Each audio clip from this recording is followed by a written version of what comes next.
প্রিয় দর্শক, আপনাদের সকলকে শুভেচ্ছা, সাদর আমন্ত্রণ। চ্যানেল আয়ের পর্দায় দেখছেন নিয়মিত আয়োজন ফ্রেশ প্রিমিয়াম টি তারকা কথন। দর্শক, আজ একটা দারুণ সংবাদ দিয়ে শুরু করি। সম্প্রতি আপনারা ইতিমধ্যে হয়তো সকলেই জানেন যে বাংলাদেশ আয়ারল্যান্ডের বিপক্ষে দুটি টেস্ট ম্যাচ সিরিজের দুটিতেই জয়লাভ করেছে এবং আয়ারল্যান্ডকে হোয়াইট ওয়াশ করেছে। নিঃসন্দেহে বাংলাদেশ ক্রিকেট দলের জন্য এটা একটা আনন্দের এবং গর্বের মুহূর্ত। আজ মূলত আমরা ক্রিকেট নিয়েই কথা বলছি। এই বিষয়ে তো ইতিমধ্যে আপনারা নিশ্চিত হয়েছেন, এবং যে দুজন মানুষ আছেন তারাও বাংলাদেশ টেস্ট ক্রিকেট দলের সাবেক দুজন খেলোয়াড়, আপনাদের ভীষণ প্রিয় দুজন মানুষ। চলুন শুরুতে তাদের সাথে আগে পরিচিত হই। আমাদের সাথে আছেন জাভেদ ওমর বেলিম, শুভেচ্ছা। শুভেচ্ছা, থ্যাংক ইউ। এবং আমাদের সাথে আছেন শাহরিয়ার নাফিজ, শুভেচ্ছা আপনাকে। ধন্যবাদ। এবং আজকে একটা সুসংবাদ দিয়ে শুরু করেছি। আরেকটা আনন্দের খবর হচ্ছে আমাদের জাভেদ ভাই, আমাদের প্রিয় জাভেদ ভাই আজ জন্মদিন। শুভ জন্মদিন। শুভ জন্মদিন, থ্যাংক ইউ।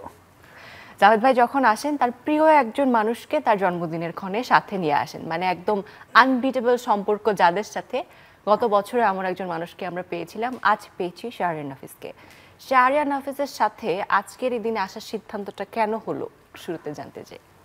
প্রথমে হচ্ছে যে কোনো ক্ষেত্রে আমি মনে করি মানুষের সম্পর্কটা হচ্ছে বন্ডিংস বলে মানে খুব ইম্পর্টেন্ট, বা লম্বা একটা সম্পর্ক খুব ইম্পর্টেন্ট, বাট আমার কাছে মোর ইম্পর্টেন্ট যে লোকের সাথে আমি সব টাইপের কথা বলতে পারবো। তো ওইটা শাহরিয়ার নাফিজ ডিজার্ভ করে।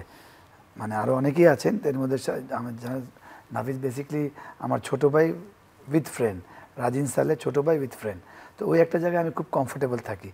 আর বেসিকলি আমার শাহরিয়ার নাফিজকে মানে আমরা প্রফেসর বলি, যেহেতু সে খুব বুদ্ধি রাখে, মাশাআল্লাহ খুব ভালো কাজ করছে ক্রিকেট বোর্ডে, বা তার ব্যাকগ্রাউন্ড খুব স্ট্রং, খেলা ছাড়া পড়ালেখার।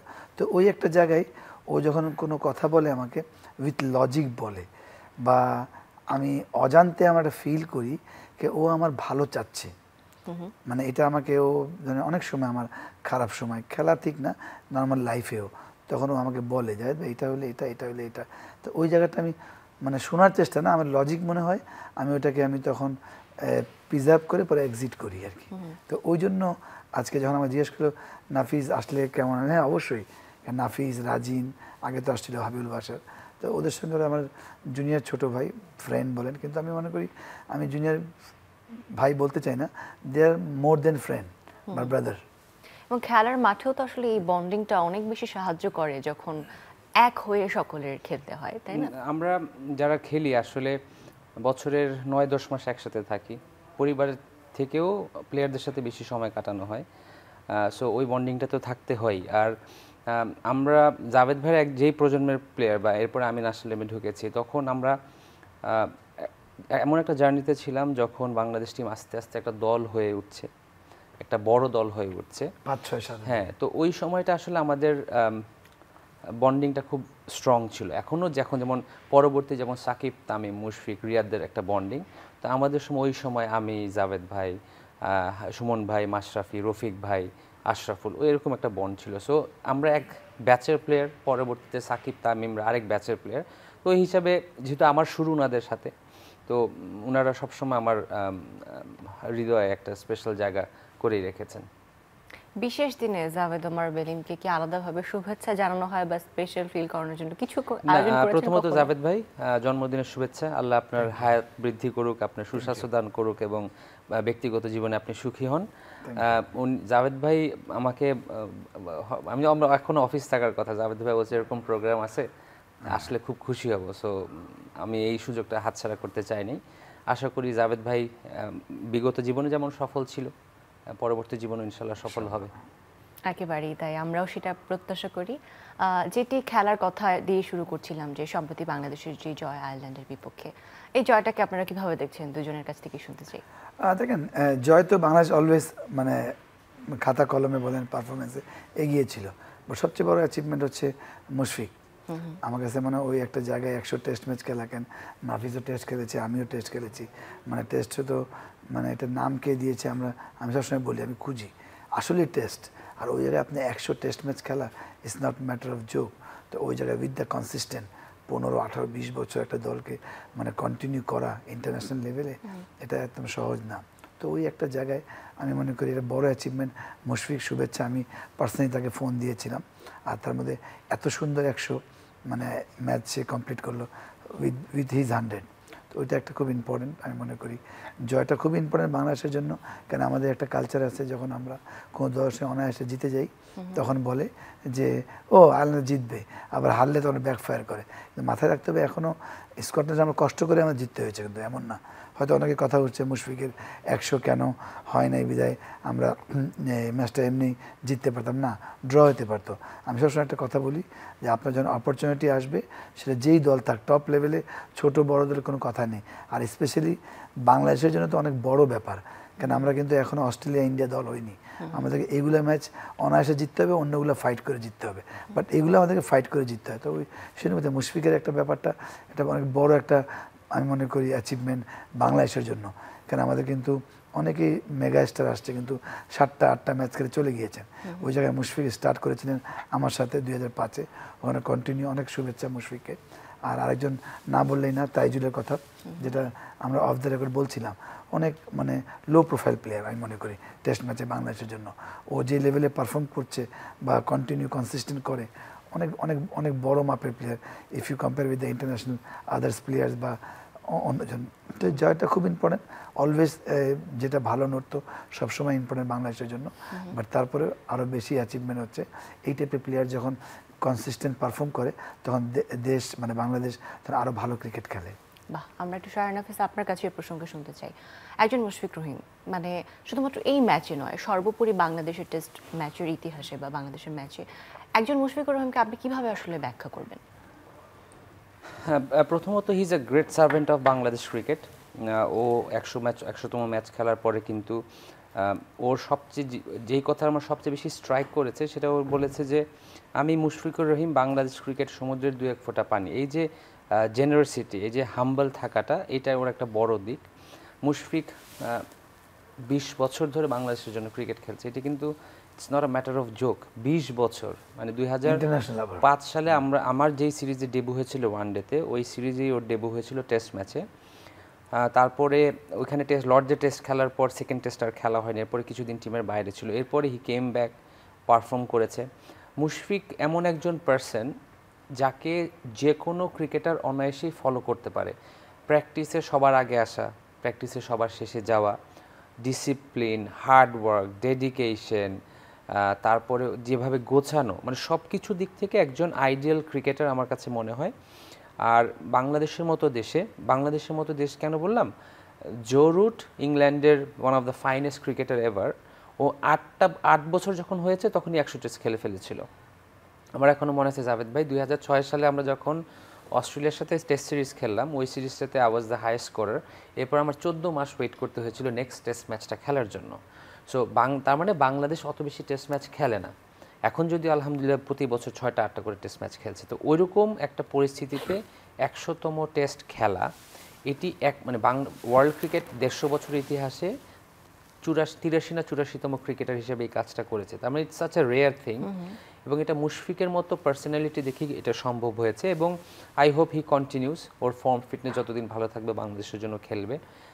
আমি যেটা জাভেদ ভাই খুব সুন্দর ফ্রেজ করেছে কথাটা, যে মুশফিকের 100 টেস্ট খেলা শুধু মুশফিকের অর্জন না, এটা বাংলাদেশের ক্রিকেটের একটা অর্জন। সত্যি তাই। আর একটু সাথে যদি মুশফিকের কথা আসছে, তাইজুলের কথাটা যেটা জাভেদ ভাই বললেন, আমি এই কথাটা অনেকের সাথে গল্পে বলে থাকি। শ্রীলঙ্কা ক্রিকেটে 2জন গ্রেট ক্রিকেট স্পিনার আছে, একজন মুথায় মুরলীধরন, ওকে নিয়ে সবাই মাতামাতি করে আর 800-900 উইকেট, কিন্তু আরেকজন স্পিনার আছে রাঙ্গানা হেরাত, ওরও কিন্তু 500+ উইকেট। এবং মুরলীধরন যখন চলে গিয়েছিল তখন কিন্তু রাঙ্গানা হেরাত অনেক বছর শ্রীলঙ্কার টিমটাকে একা টেনেছে, এবং he is one of the greatest spinner ever in world cricket. তাইজুলের পজিশনটা আমাদের দেশে ওরকমই। সাকিব লেফট হ্যান্ড স্পিনার, ওকে নিয়ে আমরা অনেক বেশি ফোকাস করি, কিন্তু ঠিক সাকিবের শ্যাডোতে থেকে তাইজুল নাও has become the highest test wicket taker in test cricket. এটা কিন্তু ম্যাসিভ অর্জন, এবং তাইজুল এখন কনসিস্টেন্টলি প্রতি সিরিজ, এবং এবার এই সিরিজে ম্যান অফ দ্য সিরিজও ছিল। তো এই দুজন ক্রিকেটের ব্যক্তিগত যে পারফরমেন্স আয়ারল্যান্ড টেস্ট সিরিজে, এটা পরবর্তী প্রজন্মকে অনেক দারুণভাবে অনুপ্রাণিত করবে, এবং আমরা চাই ওরা এভাবেই আরও এক্সাম্পল সেট করুক, যাতে পরবর্তী প্রজন্মের ক্রিকেটাররা বলতে পারে যে আমি মুশফিক হতে চাই বা আমি তাইজুল হতে চাই। বাহ, দারুণ করে বলেছেন আসলে। শায়ন হাফিজ বরাবরই খুব গুছিয়ে কথা বলেন, এবং বেনিম ভাই তো রয়েছেনই আসলে, তাকে আমরা দেখেছি। আপনি সিনিয়রদেরকে খেলতে দেখেছেন, আপনি নিজে খেলেছেন এবং আপনাকে দেখে আসলে অনেকে অনুপ্রাণিত হচ্ছে বাংলাদেশ ক্রিকেট দলে খেলার জন্য বা টেস্টে খেলার জন্য, ভালো কিছু করার জন্য। তাদের উদ্দেশ্যে আপনি কি বলতে চান? প্রথমত বাংলাদেশ ক্রিকেট এখন একটা খুব সিকিউর জায়গায় রয়েছে। জাভেদ ভাইদের যে প্রজন্ম, ওনাদের কাছে আমরা চিরঋণী।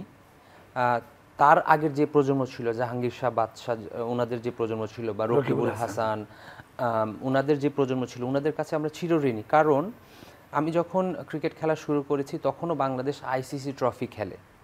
আমার ছোটোবেলায় ক্রিকেট খেলার স্বপ্নটা ছিল যে আমি ক্লাব ক্রিকেট খেলবো, জাতীয় দলে খেলবো, আইসিসি ট্রফি খেলবো।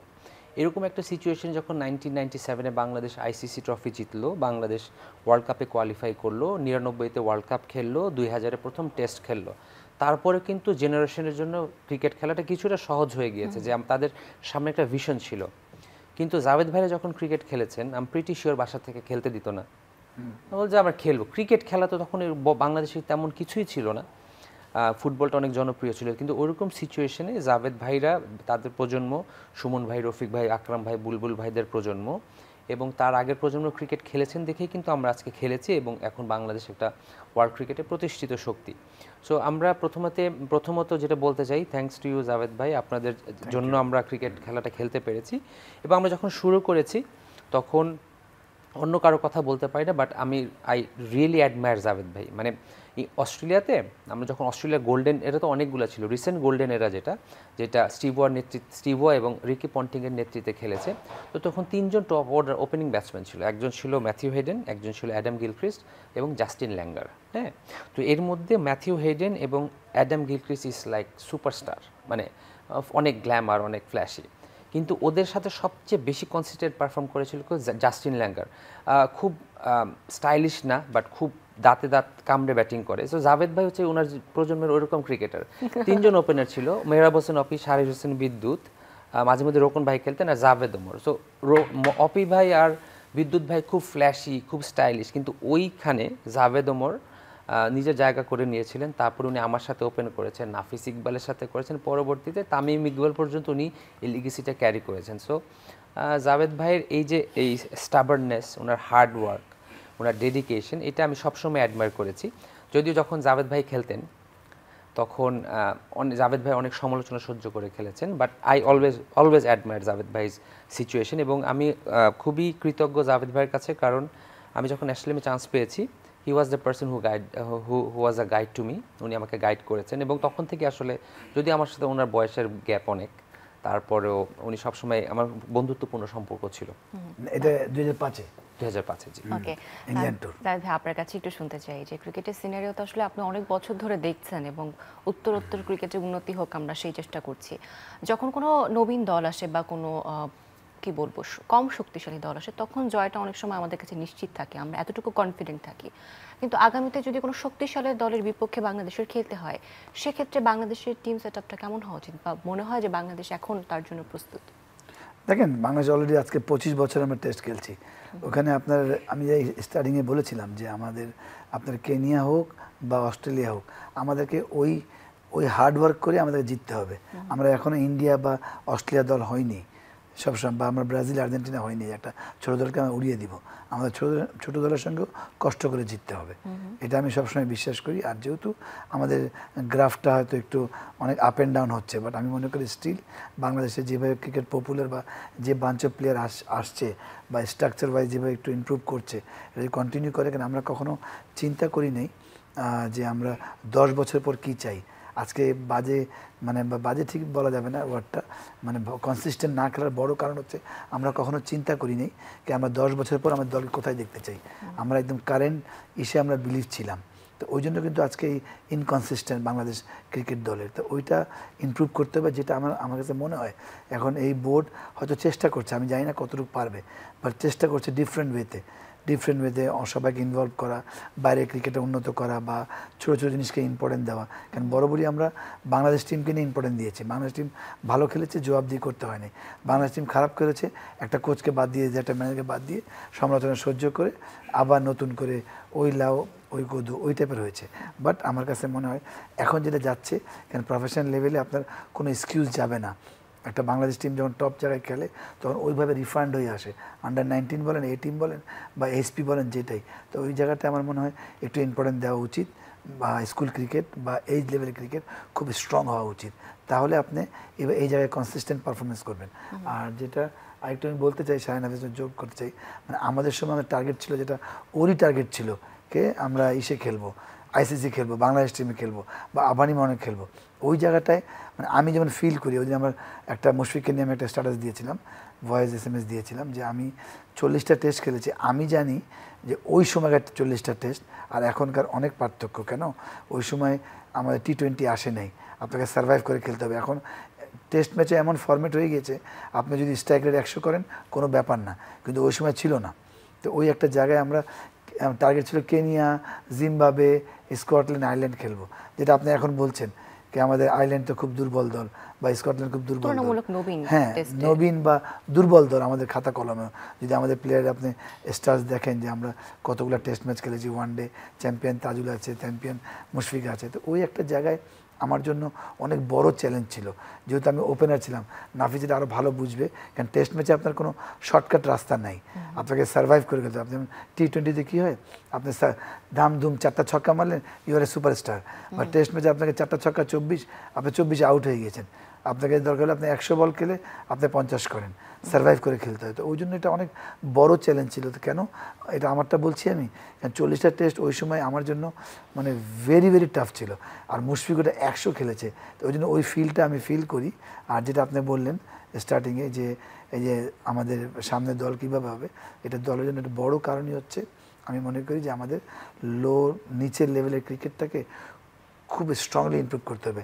সেটা হোক তাদের মাঠের উইকেটের কন্ডিশন, মাঠের কন্ডিশন, কেন ওই একটা জায়গায় রেডি হয়। একটা যখন বীজ বপন করে না, বীজ যখন চারা, ওকে খুব যত্ন করতে হয় অ্যাটলিস্ট বড় না হওয়া পর্যন্ত। তো ওইটা না হওয়াতেই আমাদের যারাই আসছে কিছু প্রসেসের মাধ্যমে আসছে, কিছু ট্যালেন্ট আসছে। যেমন যদি বলি সাকিব বিকে স্পিড ছিল, ওয়ার্ল্ডের 1 number player, not matter of joke. Mushfiq বিকে স্পিড ছিল, দেখেন আপনার চারাটা কোত্থেকে তৈরি হয়েছে। এরা আরও অনেক মেগা স্টার আসছে, তারা কন্টিনিউ করতে পারেনি। নাফিস ইকবাল যদি বলি, আলশায়া রোকন বিকেএসপি, নাসির বিকেএসপি। কিন্তু যেটা বললো যে hard work, end of the day আপনি যতই ট্যালেন্ট থাকেন, I don't believe in talent. Yes, talent তো সবার মধ্যে দিয়েছে, ওই জায়গায় আপনি যদি হার্ড ওয়ার্ক না করেন, বা সেটা মেন্টাল, ফিজিক্যাল, প্র্যাকটিক্যাল তিনটাই করতে হবে আপনাকে, তখনই আপনি টপ লেভেলে এরকম মুশফিকের মতো আপনি পারফর্ম করতে পারবেন, বা কনসিস্টেন্ট খেলতে পারবেন, বা কন্টিনিউ খেলতে পারবেন। অনেক ধন্যবাদ আপনাকে।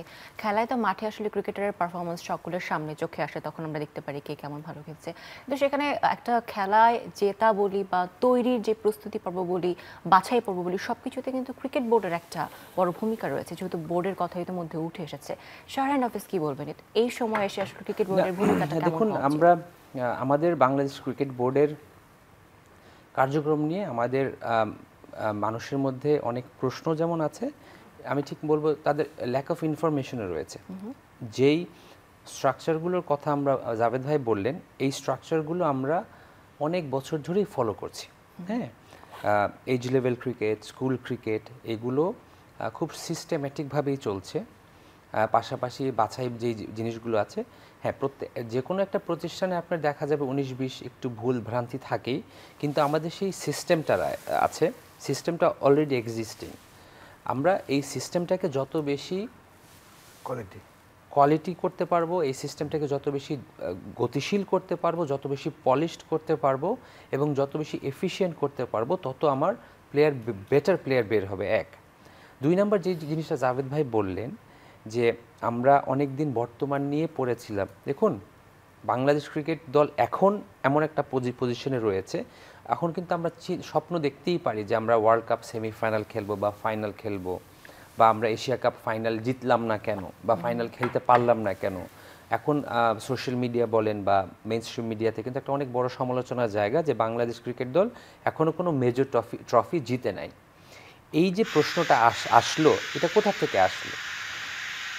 আমরা বিশ্বাস করি যে আমার দল এখন ভালো করতে পারে, কিন্তু এতদিন কিন্তু ধরুন আমি যদি 10 বছর আগের কথা বলি, সেই সিচুয়েশনটা কিন্তু ছিল না। তো আমরা বর্তমানকে স্ট্রং করেই কিন্তু ভবিষ্যতের বেসটা তৈরি করতে পেরেছি। আমি মনে করি যে আমাদের অবশ্যই ভুল, এটা স্বীকার করে নেই যে বাংলাদেশ ক্রিকেট বোর্ডের কিছু কিছু জায়গায় ভুল ভ্রান্তি আছে, আমি গাফিলতি বলবো না, ভুল ভ্রান্তি আছে, কিন্তু আমাদের যে এক্সিস্টিং সিস্টেমটা রয়েছে এটাকে যদি আমরা আরও এফিশিয়েন্ট করতে পারি, আমরা যদি আরেকটু দূরদর্শী হতে পারি এবং আমরা যদি প্রত্যেকটা কম্পোনেন্ট খুব এফিশিয়েন্টলি রান করাতে পারি, we have a lot of possibilities যে আমরা ওয়ার্ল্ড ক্রিকেট একটা সময় ডমিনেট করব। দেখুন আমরা যখন টেস্ট চ্যাম্পিয়নশিপ শুরু হয় 2021 সালে, আমরা উই ফিনিশড 9th, তারপরের বল উই ফিনিশড 9th, এরপরে we finished 7th by winning 4 test matches. এইটাকে আমাদের টার্গেট কি, মানে সাস্টেনেবল ডেভেলপমেন্ট, মানে আমি এই বছর চ্যাম্পিয়ন হয়ে গেলাম তারপর 10 বছর কোনো খবর নাই, ব্যাপারটা তা না। আমরা চাই টেস্ট চ্যাম্পিয়নশিপে 1 থেকে 6-এর মধ্যে থাকতে, মানে ওয়ান ডেতে 1 থেকে 6-এর মধ্যে থাকতে, T20-তে 1 থেকে 6-এর মধ্যে থাকে, তারপর ওইটাকে আবার 1 থেকে 4-এর মধ্যে, এভাবে আমরা এগোতে চাই। আমার মনে হয় we have enough talent, we have the infrastructure, আমরা সবাই মিলে, শুধু আমরা প্লেয়াররা না, প্লেয়ার, ক্রিকেট বোর্ড, আমার যারা অর্গানাইজার এবং মিডিয়া, এই কথাটা আমি সবসময় সবার সাথে বলি, আমাদের সবার গোলটা কমন, আমরা বাংলাদেশ ক্রিকেট ভালো করতে চাই। এই পথ চলায় অবশ্যই ভুল ভ্রান্তি হবে, সবাইকে আমরা চেক অ্যান্ড ব্যালেন্সে রাখবো, কিন্তু সবাই যদি একসাথে কাজ করি এটা অসম্ভব কিছু না এবং খুব বেশি সম্ভব এবং খুব দ্রুত সম্ভব। ওকে, অনেক অনেক ধন্যবাদ জাহির নাফিস। আমরা একটু মাঠ প্রসঙ্গে আসতে চাই। মিরপুর স্টেডিয়াম আসলে খেলার জন্য, আন্তর্জাতিকভাবে আগামী ম্যাচগুলো হোস্ট করার জন্য কতটুকু উপযোগী? এটা আমি যেহেতু বোর্ডে আছি, এটা আমি জাভেদ ভাই থেকে কেড়ে নিয়ে উত্তরটা দিতে চাই। এটা নিয়ে একটা মিসকনসেপশন আছে, দেখুন হ্যাঁ, এটা হয় কি, আপনি যখন আপনার হোম, ধরুন এটা আমি চ্যানেল আইতে এসেছি, এটা চ্যানেল আই হোম টার্ফ, এটা কিন্তু আমার ইচ্ছা মতো হবে না, এখানে প্রোগ্রাম সেট আপ আপনারা যেভাবে করবেন সেভাবে কিন্তু প্রোগ্রামটা হবে, I'll be a guest. So আমরা যখন খেলি আমাদের টিমের সুবিধার্থে কিন্তু আমরা আমাদের কন্ডিশনটাকে বেস্ট পসিবল করতে চাই। কিছু কিছু ম্যাচে এরকম আমাদের টিমের ম্যানেজমেন্টের চাহিদা অনুযায়ী ওরকম উইকেট করা হয়েছিল, যেটা আমাদের প্রয়োজন ছিল। সবচেয়ে বেশি যে সমালোচনা হয়েছিল সেটা হচ্ছে গিয়ে 2021 সালে 2টা T20 সিরিজে, একটা ওয়েস্ট অস্ট্রেলিয়ার সাথে, একটা নিউজিল্যান্ডের সাথে, অনেক সমালোচনা হয়েছে ওয়ার্ল্ড কাপে যাওয়ার আগে এমন উইকেট কেন, কিন্তু ওই 2টা সিরিজ জেতাতে কিন্তু আমরা 2022 সালে আমরা কোয়ালিফাই করেছিলাম এবং এরপরে থেকে কিন্তু আমাদের কোয়ালিফাইং রাউন্ড খেলা লাগে নাই। সো প্রত্যেকটা কাজ যখন ক্রিকেট বোর্ডে হয় এটার পিছনে কোনো যুক্তি থাকে, রাইট হোক ও রং হোক, যুক্তি ছাড়া করা হয় না, ব্যাপারটা এরকম না। আবার ঠিক দেখেন এই টেস্ট ম্যাচে দেখেন জাভেদ ভাই, আপনি তো খেলা দেখছেন, 5 দিন এইখানে এমন টেস্ট উইকেট ছিল যে আপনি 8 দিনও খেলতে পারতেন। সো আমরা চাইলেই পারি, কিছু কিছু সময় প্রয়োজনের কারণে করা হয়। সো এইটা একটু বুঝলে জিনিসটা সহজ হয়ে যায়। That's my take. ঠিক আছে, এটা আরেকটা একটু অ্যাড করি, যদি আমরা যদি জানি, যেমন ইন্ডিয়া 90s ইন্ডিয়া কিন্তু সেম এই পদ্ধতি ইউজ করতো। ইন্ডিয়া তো এখন হয়তো ফাস্ট বোলিং প্রডিউস করছে, বরং তারা স্পিনের উপর ডিপেন্ড ছিল আমাদের মতো।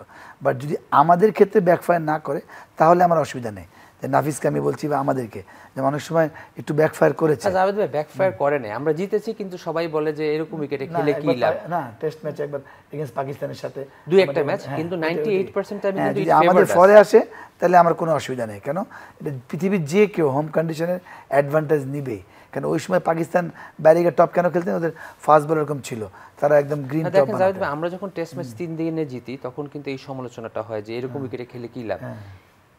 পার্থে অপটা স্টেডিয়ামে অ্যাশেজ আপনার 2 দিনে শেষ হলো এবং খুব সম্ভবত সামওয়্যার অ্যারাউন্ড $30 মিলিয়ন বা $3 মিলিয়ন ওদের লস হইলো, বিকজ 2 দিনে খেলা শেষ হয়েছে।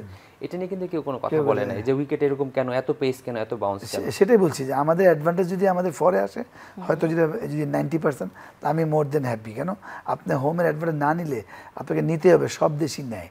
হ্যাঁ, আমাদের একটা সমালোচনা হয় কি, আমরা যখন এখানে এমন খেলি তখন বাইরে গিয়ে আমরা স্ট্রাগলিং করি। হ্যাঁ, করবো, কিন্তু যেটা বললো কোয়ালিফাইড যদি ভালো নোটে শেষ করতে পারি, এটা আমাদের। তবে আমরা একটা জিনিস চেঞ্জ করেছি রিসেন্টলি, সেটা হচ্ছে আমরা আমাদের গ্লোবাল টুর্নামেন্টের কথা মাথায় রেখে হোয়াইট বল সিরিজগুলো এখন আমরা এমন উইকেটে খেলছি যেখানে আসলে গ্লোবাল স্ট্যান্ডার্ড, মানে আইসিসি ট্রফিগুলোতে একটা স্ট্যান্ডার্ড থাকে, কিন্তু টেস্ট ক্রিকেটে আপনার 20টা উইকেট নিতে হবে। কারণ 20টা উইকেট নিতে হলে যেরকম উইকেট প্রয়োজন সেরকম উইকেটই আমরা প্রডিউস করবো, so that we can take 20 wickets. Okay, so কথা আসলে ক্রিকেট প্রসঙ্গে উঠলে যে আসলে আপনারা অনেক গঠনমূলক আলোচনা করেন, শুধু ব্যক্তিগত সম্পর্কর জায়গা না, তাছাড়াও বোঝা যায় আসলে। আমার মনে হচ্ছিল আমি আজ গেস্ট, আমি শুনছি আপনাদের কথা, কনভারসেশন। তো অনেক ভালো লেগেছে আপনাদের সাথে কথা বলে, এবং আজকে একটা বিশেষ দিনে এত কি বলবো আনন্দঘন মুহূর্ত ছিল এবং আপনাদের বিশ্লেষণ সবকিছু একটা ভিন্ন মাত্রা যুক্ত করেছে। শেষের দিকে চলে এসেছি, খুব কমন একটা জিনিস, তবুও সময় সময় আসলে পরামর্শগুলো বদলে যায়। নতুনদের উদ্দেশ্যে ছোট্ট করে কি বলতে চান জাভেদ আমার? আমি বরাবরই বিশ্বাস করি যে হার্ডওয়ার্ক উইথ কোয়ালিটি। আমি সবসময় একটা কথা বলি, অনেকেই হার্ডওয়ার্ক করে সকাল থেকে নিয়ে রাত পর্যন্ত, যেটা আমার পছন্দ না। সেটা যে কোনো জুনিয়র প্লেয়ার হোক, সিনিয়র প্লেয়ার হোক, অনেকেই সিনিয়র প্লেয়ারদের মানে আন্দাগন্ধে সারাদিন প্র্যাকটিস করে না, কোয়ালিটি প্র্যাকটিস করতে হবে সবসময়। মানে এটা হচ্ছে আমার মন্তব্য। যেমন গর্ডন গ্রিনিজ আমাদের কোচ ছিলেন আইসিসি ট্রফি, চ্যাম্পিয়ন্স ট্রফির, উনি একটা কথা বলতেন, কোয়ালিটি। আমি সবসময় বিশ্বাস করি হার্ডওয়ার্ক যে কোনো জিনিস, ইভেন আপনার লাইফেও যেটা কোয়ালিটি করবেন, আদারওয়াইজ আপনার ইউজলেস। আমি মনে করি নতুনরা সুস্থ থাকবে, ফলোড বাই যারা খেলতে চায় তারা কোয়ালিটি হার্ডওয়ার্ক করবে। এটা হচ্ছে আমার মেন মন্ত্র আর কি।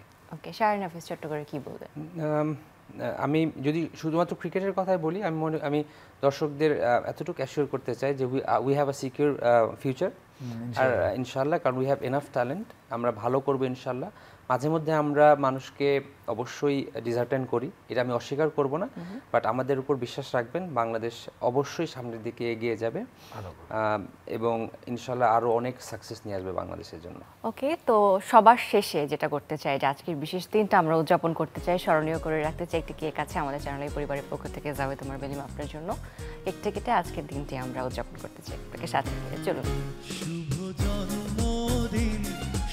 জন্মদিন, শুভ জন্মদিন তোমার, শুভ জন্মদিন, অনেক অনেক শুভেচ্ছা, শুভকামনা। শুভ